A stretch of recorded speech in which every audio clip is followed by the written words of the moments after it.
সর এখান থেকে। আমি গোস্ত খাবো। আব্বুরে কাও না গোস্ত কিনে আনতে। ওই তাড়াতাড়ি সব কর, আল কুরবানি আর আজ ফিরিস সব ভর্তি, তাইলে আমার কুরবানি দিয়ে কি লাভ হইব? গোশ কি সব মানুষের দিয়ে দিতে কইতাছিস নাকি? বড় সাহেব, আপনার ফ্রিজ নাইছি, কই রাখমু? ওইটার পাশে রাখ। ভাই বলেন, কি অবস্থা? কুরবানি দিতাছেন তো? হ্যাঁ, একটা ছাগল দিছি। আরে মিয়া, ছাগল দিয়া কি হইব? আমি তো গরু দিতাছি। তাহলে তো ভালোই। হ। আচ্ছা ভাই, পরে কথা বলবো। বাকি আত্মীয়দের আবার খবরটা দিতে হবে। আমার এখনো গোস্ত রান্না হয়নি। না শোনা, গোশত এখনো আনা হয়নি। আমি তোমার জন্য আলু ভাজি করছি। না, আমি আলু ভাজি খাবো না। আমি গোস্ত খাবো। আব্বুরে কাও না গোস্ত কিনে আনতে।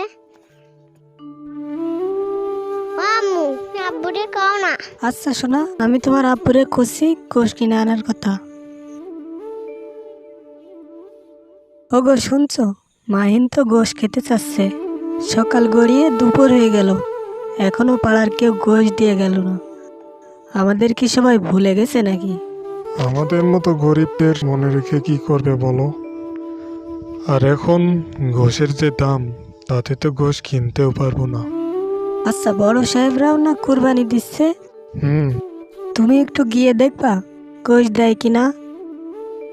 আচ্ছা, দেখি কি করা যায়। চেয়ারম্যান সাহেব, এবার তো কুরবানি দিছিলাম। আপনার বাড়ি 5 কেজি গোশ পাঠাই দিছি। সময় পাইলে আইসেন আমার বাড়ি। ওই শোন, হাড়গুলো আলাদা কর আর গোশগুলো আলাদা কর। বড় সাহেব, ও বড় সাহেব, বাড়িতে আছেন? কে? এই তো আমি। ও, করিম মিয়া, তা কি মনে করে? শুনলাম আপনারা কুরবানি দিচ্ছেন। তা তো দিছি। তা আমাদের তো গোশ দিলেন না। আরে মিয়া, গোশকে আমি বাড়ি বাড়ি দিয়া বেড়াবো নাকি? একটু সকাল সকাল আসতে পারো নাই? গোশ তো সব দেয়া শেষ। সাহেব, আমাদের অল্প একটু গোশ দেওয়া যায় না? আচ্ছা, এখানে দাঁড়াও, দেখি কি করা যায়। এই হাড়গুলো একটা পলিথিনে ভরে দে তো। এই নাও। সে কি, এ তো সব হাড়। একটু গোশ দেন না সাহেব। গোশ আর নাই, তোমারে যা দিছি তাই নিয়ে বাড়ি যাও। সাহেব, আপনার পায়ে পড়ি, একটু গোশ দেন না। আমার পোলায় গোশ খাতি চাচ্ছে। সর এখান থেকে। এতই যদি গোশ খেতে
রাতে খাওয়া দাওয়া করে যেও বাবা।